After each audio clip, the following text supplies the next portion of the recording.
চালিয়েছে। আমাদেরকে জঙ্গিবাদী বলে আখ্যায়িত করা হয়েছে, বিশ্বব্যাপী আমাকে পরিচয় করানো হয়েছে আমি জঙ্গিবাদী।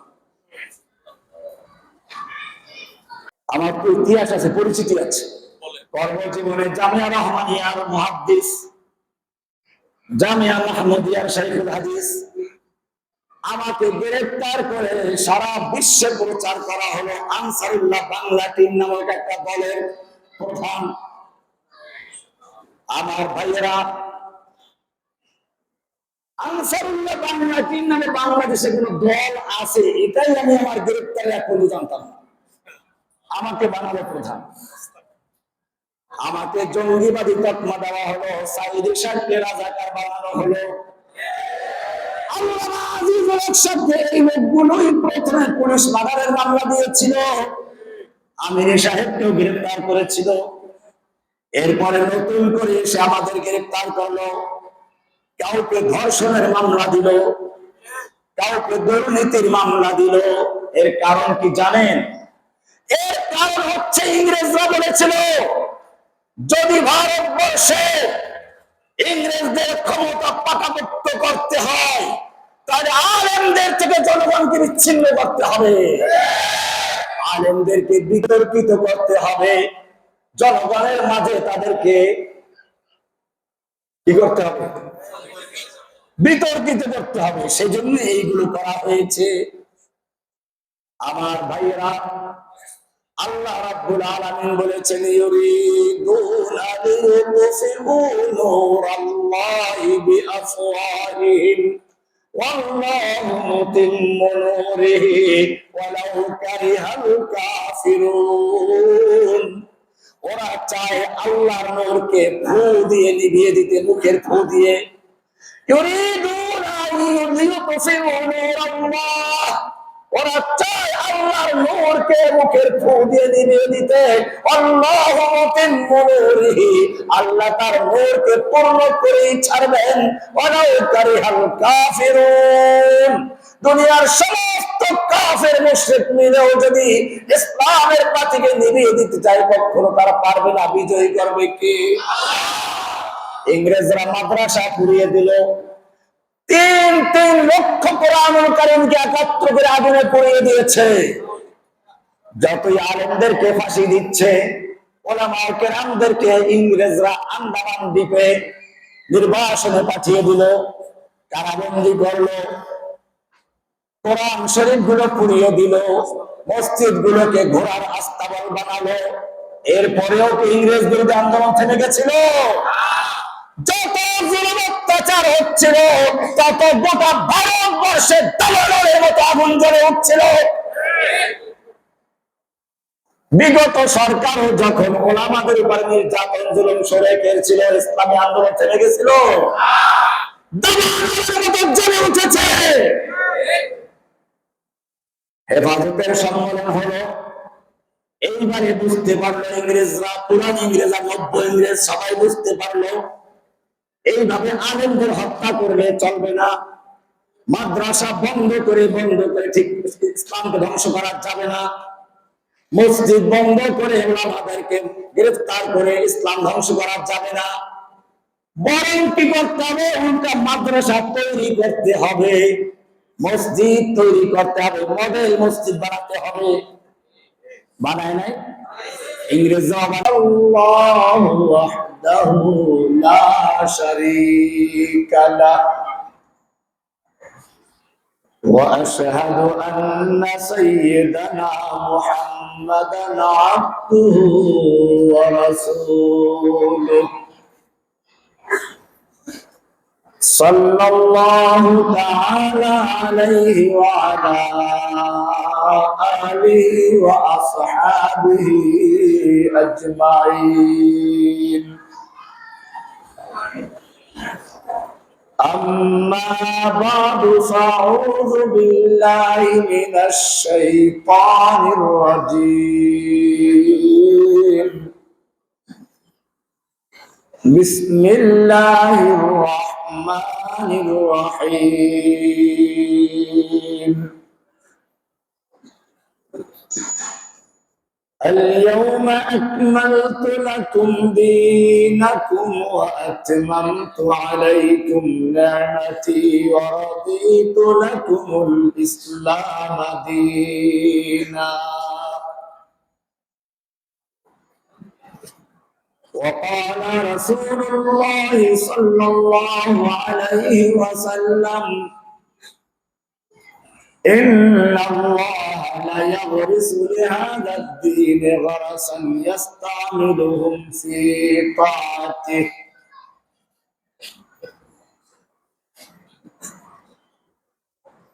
हर सिमत मचलती किरणों ने अफसों शबे गम तोड़ दिया।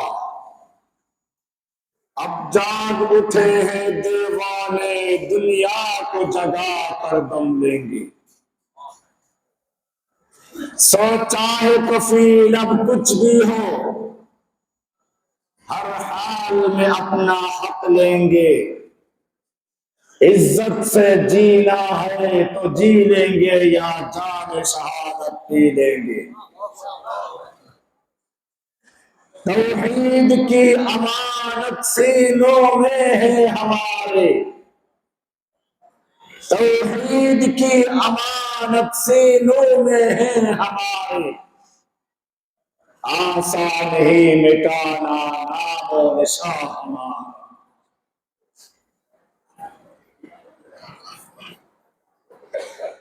পুরান ঢাকার হাজারীবাগের কালুনগর বড় মসজিদ কর্তৃক আয়োজিত অধ্যকার এই মাহফিলের সম্মানিত সভাপতি, অত্র মসজিদের ইমাম, অন্যান্য মসজিদ থেকে আগত ইমাম, মুয়াজ্জিন, উলামায়ে কেরাম, ঢাকার বিভিন্ন প্রান্ত থেকে ছুটে আসা তাওহীদ প্রেমিক, কোরআন প্রেমিক, রাসূল প্রেমিক আমার যুবক ভাইরা, আল্লাহ সুবহানাহু ওয়া তাআলার মহান দরবারে শুকরিয়া জ্ঞাপন করছি, যিনি আমাদেরকে পৃথিবীর বুকে মানুষ হিসেবে সৃষ্টি করেছেন, বানর হিসেবে নয়। ওয়ালাকাদ কাররামনা বনি আদম, আমি বনি আদমকে সম্মানিত করেছি। আমার সমস্ত সৃষ্টির ভিতরে বনি আদমকে আমি সবচেয়ে বেশি সম্মানিত করেছি, মর্যাদাশালী করেছি। বনি আদম সৃষ্টি করেছেন কে? সম্মানিত করেছেন কে? এই বনি আদম যদি কেউ নিজেকে বানরের বাচ্চা দাবি করে তাহলে সে সম্মানিত হবে? এখন প্রশ্ন হচ্ছে, বানরের বাচ্চা দাবি করে কেন? আসলে তাদের দাবি ঠিক কিনা আমরা কোরআন থেকে বলব। সব সমস্যার সমাধান দিতে পারে আল কোরআন। প্রথমে আমরা জানব মানুষ কখন হয়। দুনিয়াতে মানুষের ঘরে জন্ম হলেই মানুষ হয়। মানুষ হয় কখন? এই প্রশ্ন থেকে গেল, উত্তর একটু পরে আসবে। সেই হিসাবে ওরা নিজেদেরকে বানরের সন্তান বলে, ঠিকই আছে। মানুষের জ্ঞান অর্জনের উপকরণ হচ্ছে তিনটা। কয়টা? আমরা যা কিছু জানি বা বুঝি, জ্ঞান অর্জন করি, আয়াতুল ইলম, জ্ঞান অর্জনের মাধ্যম কয়টা? তিনটা। কয়টা?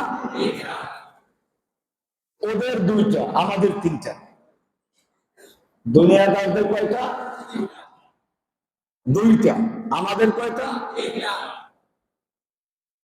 প্রথম জ্ঞান অর্জনের মাধ্যম হচ্ছে ইন্দ্রিয়, আল হাওয়াসুল খামসা, পঞ্চ ইন্দ্রিয়। আমরা ইন্দ্রিয়ের সাহায্যে জ্ঞান অর্জন করি। চোখ দিয়ে দেখি, কান দিয়ে শুনি, নাক দিয়ে ঘ্রাণ নেই, জিহ্বা দিয়ে মজা নেই, ত্বকের স্পর্শ দিয়ে অনুভব করি। কয়টা হলো? এই পাঁচটা মিলে একটা, পাঁচটা মিলে ইন্দ্রিয়। এই পাঁচটার কাজ যেখানে শেষ হয়ে যায়, সেখান থেকে দ্বিতীয়টা কাজ শুরু হয়। উদাহরণস্বরূপ, আপনারা না, রাস্তার যুবকদের কথা বলছি। রাস্তা দিয়ে একটা সুন্দরী মেয়ে হেঁটে যাচ্ছে, এলাকার বখাটের যুবক মেয়েটার দিকে তাকাল, চোখ কি করলো? দেখলো চোখের কাজ শেষ, ঠিক কিনা? চোখের কাজ শেষ হয়ে গেল, সে ক্যামেরার মতো ছবি তুলে নিল। চোখের কাজ এই পর্যন্ত শেষ। এরপরে যে কাজগুলো করে, চিন্তা করে মেয়েটা কোথায় থাকে, কে তার বাপ মা, কোথায় তার বাসা, কেমনে তাকে পাওয়া যায়, এইভাবে তার মাথা কাজ করতে লাগলো। এই দ্বিতীয়টা তারা কাজ করতে করতে সে একসময় পেয়ে গেল। এই কাজটা করছে কি? আকল। এটা কে? আকল, বুদ্ধি, জ্ঞান। তাহলে চোখের কাজ যেখানে শেষ হলো, সেখান থেকে দ্বিতীয়টার কাজ শুরু হলো। সেটা কোনটা? আল আকল, বিবেক, বুদ্ধি। এবার বুদ্ধি খাটাতে লাগলো।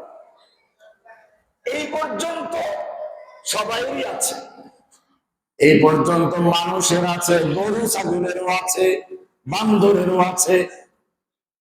তার আছে, বান্দরেরও আছে। বান্দরেও খাওয়ান দেখলে দৌড় দেয়, ঠিক কিনা? যদি দলে বেশি হয় তাহলে আপনাকে আটকাবে, খাওয়ান দাও। আমি ইন্ডিয়াতে বানরের খপ্পরে পড়েছিলাম কয়েকবার। তাহলে বুঝা গেল জীবিকার জন্য যে জ্ঞান দরকার, এটা সব প্রাণীর আছে। বিবেক। এই দুনিয়ার চোখ দিয়ে আমরা দেখি, চোখ থাকলে কি দেখা যাবে? কেন দেখা যাবে না? কেন? বাতি বন্ধ হয়ে গেল, আপনি দেখতে পারবেন? আপনার চোখের পাওয়ার যত ভালো হোক না কেন, যতক্ষণ পর্যন্ত চোখের সামনে কোনো আলো না থাকবে, আপনি কিছুই দেখতে পারবেন না। চন্দ্রের আলো, সূর্যের আলো, তারকার আলো, মোমবাতির আলো, বিদ্যুতের আলো, কোন প্রকার আলো যদি তোমার চোখের সামনে না থাকে, তোমার চোখের পাওয়ার যত ভালো হোক না কেন, তুমি কিছুই দেখতে পাবে না। ঠিক তেমনি ভাবে জ্ঞানের চক্ষু যত পাওয়ার হোক না কেন, তুমি যত বড় জ্ঞানী বিজ্ঞানী হও না কেন, লেনিন, কার্ল মার্কস এগুলো বিজ্ঞানী ছিল না? যত বড় বিজ্ঞানী হও না কেন, তোমার জ্ঞান চোখের সামনে যতক্ষণ পর্যন্ত আর একটা আলো না থাকবে, ততক্ষণ পর্যন্ত তুমি জ্ঞান চক্ষু দিয়ে কিছু বুঝতে পারবে না। সেই জ্ঞান চোখের সামনে যে আলোটার দরকার, সেইটাই হচ্ছে কোরআন। শোনাকে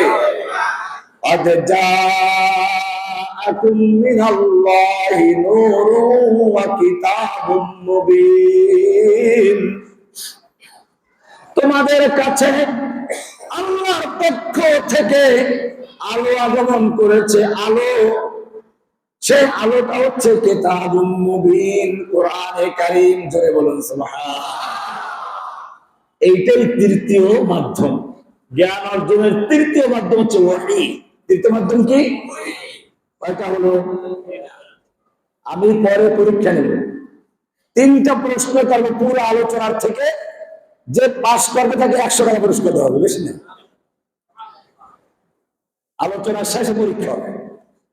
জ্ঞান অর্জনের মাধ্যম হলো কয়টা? 1 নাম্বার কি?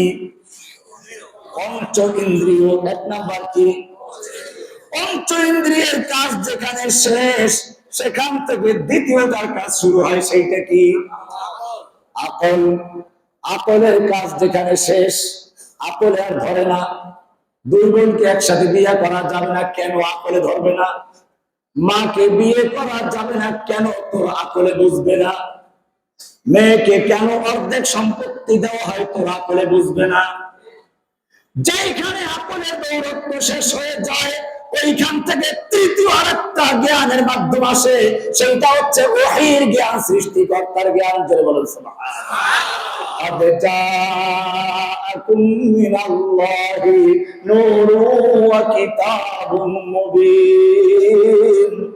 তোমাদের কাছে আল্লাহর পক্ষ থেকে কি এসেছে?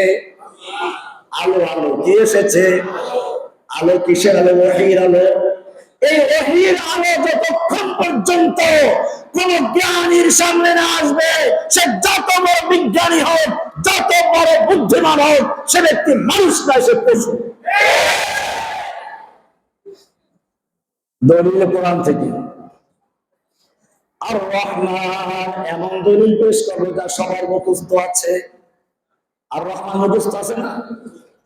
আর রহমান আল্লামাল কুরআন খালাকাল ইনসান।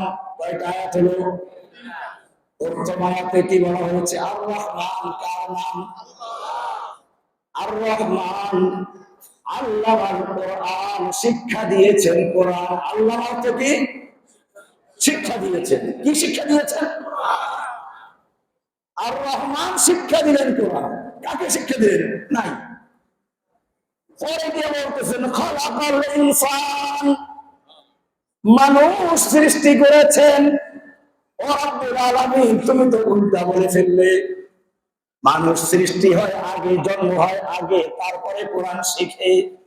আর তুমি তো বললা আর রহমান আল্লামাল কোরআন, কোরআন শিক্ষা দিয়েছো, তারপরে মানুষ সৃষ্টি করেছো। কেন তুমি উল্টা বলেছো?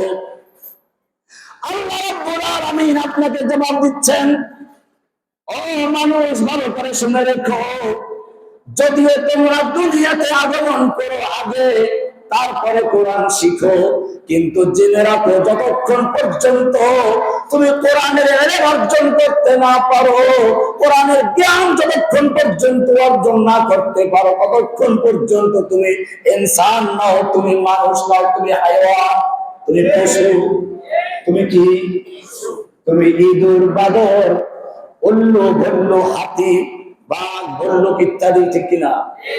এই কারণেই দেখা যায় পয়লা বৈশাখে যখন মঙ্গল শোভাযাত্রা নামে, ঢাকা বিশ্ববিদ্যালয় সহ বিভিন্ন উচ্চ পর্যায়ের বিশ্ববিদ্যালয়গুলোর থেকে বিশ্ববিদ্যালয়ের শিক্ষিত ছাত্ররা বানরের মুখোশ পরে, হাতির মুখোশ পরে, গাধার মুখোশ পরে, উল্লু ভল্লুর মুখোশ পরে, ভুতুল পেঁচার মুখোশ পরে।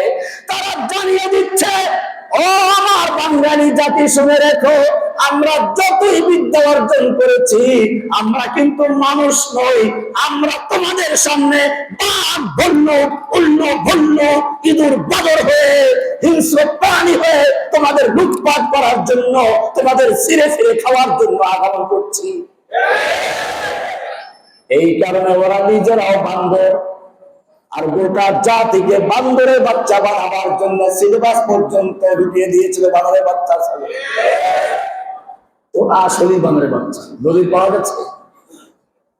ওরা বান্দরের বাচ্চা বলে কি আমরা বান্দরের বাচ্চা? আমাদের কোরআনের জ্ঞান আছে। এখন দেখা যায় বিশ্ববিদ্যালয়গুলোর থেকে আবার কিছু ভালো লোক বের হয়ে আসতেছে। বিশ্ববিদ্যালয় থেকে কালেমার কথা বের হচ্ছে, বিশ্ববিদ্যালয়ের থেকে মিছিল বের হচ্ছে, সাবিলুনা সাবিলুনা। বিশ্ববিদ্যালয় থেকে মিছিল শুরু হয়ে যাচ্ছে। কারণ কি জানেন? কারণ হচ্ছে এই ওদের জ্ঞানের চোখের সামনে কোরআনের আলো ঢুকতে শুরু করেছে। এখন বিশ্ববিদ্যালয়ের ভাইস চ্যান্সেলর পর্যন্ত ইমামতি করে, নামাজের ইমামতি করে। যেই দিন দেখা যাবে বঙ্গভবনে বাংলাদেশের প্রেসিডেন্ট ইমামতি করছে, গণভবনে প্রধানমন্ত্রী ইমামতি করছে, সচিবালয়ে প্রধান সচিব ইমামতি করছে, সেদিন মনে রাখবেন, যেদিন বাংলাদেশের বাইতুল মুকাররমের খতিব হবে, এদেশের খলিফাতুল মুসলিমিন, বাংলাদেশের প্রেসিডেন্ট, সেদিন ইনশাআল্লাহ এদেশে কোনো সন্ত্রাস থাকবে না, খুনাখুনি থাকবে না, লুটতরাজ থাকবে না, ধর্ষণ থাকবে না, গরু চুরি থাকবে না। যতক্ষণ পর্যন্ত কোরআনের আলো না আসবে, অতক্ষণ পর্যন্ত যতই সোনার ছেলে খেতাব দেওয়া হোক না কেন, তারা তো নিজেরাই পরিচয় দিচ্ছে আমরা ইঁদুর বাদর উল্লু ভল্লু ভুতুম পেঁচা হয়ে এসেছি। ভুতুম পেঁচা উল্লু ভল্লু বাঘ ভল্লুকের কাজ কি? বাঘ ভল্লুকের কাজ কি? ছিঁড়ে ফিরে খাওয়া, হিংস্রতা করা, তাই করছি। قد جاءكم من الله نور وكتاب مبين। সেজন্য শুরুতেই বলেছি আমাদের মূল পরিচয় হচ্ছে কি? মুসলিম। মূল পরিচয় কি? প্রথম আমরা মানুষ, প্রথম কি? ওয়ালাকাদ কাররামনা বানি আদম। আল্লাহ রাব্বুল আলামিন বলেন, আমি বনি আদমকে সৃষ্টি করেছি সম্মানিত করে। এই বনি আদম যারা কোরআনের জ্ঞান অর্জন করবে, ওহীর ইলম অর্জন করবে, তারাই সম্মান পাওয়ার উপযুক্ত। এই কোরআন অনুযায়ী যারা জীবন যাপন করবে তাদের নাম হচ্ছে মুসলিম। তাদের নাম কি? তাদের নাম কি? মিল্লাতা আবিকুম ইব্রাহিম। তোমাদের জাতির পিতা ইব্রাহিম আলাইহিস সালামের মিল্লাত। আমাদের জাতির পিতার নাম কি? না কোনো উল্লু গুল্লু। কি যে মুসিবত! ইংরেজরা যখন ভারতবর্ষ দখল করেছিল, প্রথমে তারা চক্রান্ত করলো মুসলিমদেরকে ধ্বংস করার। কারণ কি? ভারতবর্ষে ইংরেজরা ক্ষমতা নিয়েছিল কাদের হাত থেকে? কাদের হাত থেকে? ওরা জানে যতক্ষণ পর্যন্ত মুসলিম জাতির ভিতরে ঈমান চেতনা থাকবে, মুসলিমদের অস্তিত্ব যতক্ষণ পর্যন্ত ভারতে থাকবে, ততক্ষণ পর্যন্ত ইংরেজদের কদম স্থায়ী হতে পারে না। তাই ভারতীয় দালালদের কাছ থেকে তারা পরামর্শ নিল। তারা পরামর্শ দিল ইংরেজদের জন্য ভারতবর্ষে একমাত্র শুধুমাত্র শত্রু হচ্ছে মুসলমান। কারা? যতক্ষণ পর্যন্ত ভারতবর্ষে মুসলিমরা থাকবে, ততক্ষণ পর্যন্ত তোমরা ইংরেজরা এই ভারতবর্ষে ক্ষমতা স্থায়ী করতে পারবে না। এজন্য কর্মসূচি নেওয়া হলো মুসলিম নিধন করা। দিল্লির শহরে ৮০,০০০ মাদ্রাসা। কত হাজার? এখন ঢাকা শহরে কত আছে দেখেন নাই? বিগত সরকারে কোন কোন মন্ত্রী বলেছিল বাংলাদেশে বিশেষ করে ঢাকা শহরে ব্যাঙের ছাতার মতো মাদ্রাসা তৈরি হয়ে যাচ্ছে। ওর বরদাস্ত হচ্ছিল না। কারণ কি জানে? ওর পূর্বপুরুষ ইংরেজদের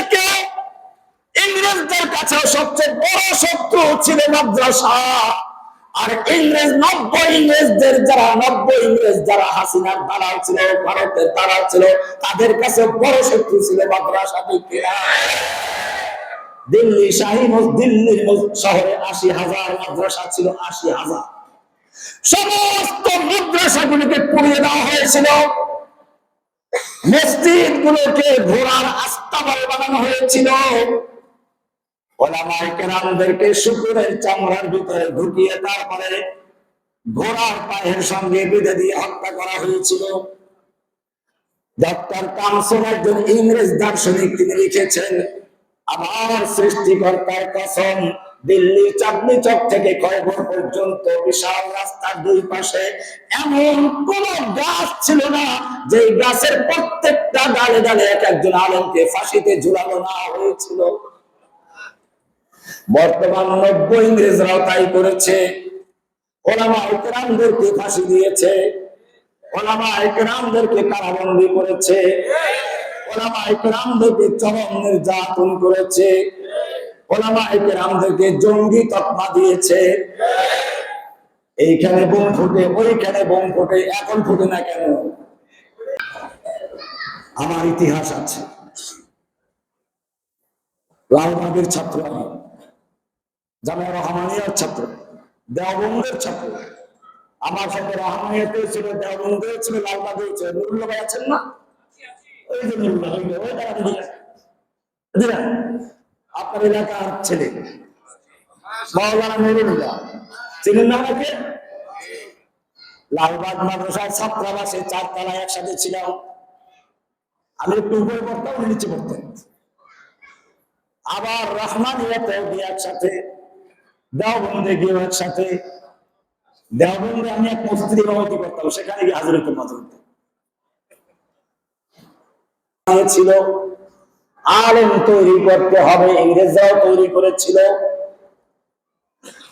সর্বপ্রথম যে মাদ্রাসা তৈরি করলো ইংরেজরা, সেই মাদ্রাসা হচ্ছে কলকাতা আলিয়া মাদ্রাসা। ইসলামিক ফাউন্ডেশনে মাদ্রাসার ইতিহাস নামে বই পাওয়া যায়, ওটা পড়লে পাবেন সব বিস্তারিত। এই মাদ্রাসা তৈরি করার পরে এক সিলেবাস তৈরি করার দায়িত্ব দিলে ডক্টর ম্যাকলিকে। কাকে? ম্যাকলি খ্রিস্টান না মুসলমান? খ্রিস্টান একজন আরবিতে বিশেষজ্ঞ আলেম। এই খ্রিস্টান আলেমকে দেওয়া হবে সিলেবাস তৈরি করার দায়িত্ব। নব্য ইংরেজরাও দায়িত্ব দিয়েছিল কাগো, সিলেবাস তৈরি করার দায়িত্ব বাংলাদেশে দেয় নাই। কাদেরকে দিয়েছিল? আলেমদেরকে দিয়েছিল। ইসলামের চরম বিদ্বেষী নফেলদেরকে দিয়েছিল। হিন্দু নাস্তিক মুরতাদকে দিয়েছিল। মিল পাওয়া যাচ্ছে ইংরেজদের সঙ্গে। যুগে যুগে ইসলামকে ধ্বংস করার জন্য চক্রান্ত করা হয়েছে। সকল চক্রান্তের জালগুলোকে মাকড়সার জালের মতো ছিন্ন ভিন্ন করে দিয়ে আল্লাহ তাআলা ইসলামকে বিজয়ী করেছে। পাহাড়ের সঙ্গে যারা মাথা ধাক্কা দিয়েছিল, মাথা ভেঙে চূর্ণ বিচূর্ণ হয়ে গেছে, ইসলাম টিকে আছে। ইসলামকে কেউ দমাতে পারবে? तौहीद की अमानत सीनों में है हमारे, आसान नहीं मिटाना, आसान नहीं मिटाना, नामे निशान हमारा। এবারে মাদ্রাসা তৈরি করা হলো, সিলেবাস তৈরি করতে দিলেন ম্যাকলিদেরকে। প্রিন্সিপাল হলো একজন, দুজন নয়, 27 জন প্রিন্সিপাল ছিল। খ্রিস্টান কি ছিল? বুখারী শরীফ পড়াইতো খ্রিস্টান।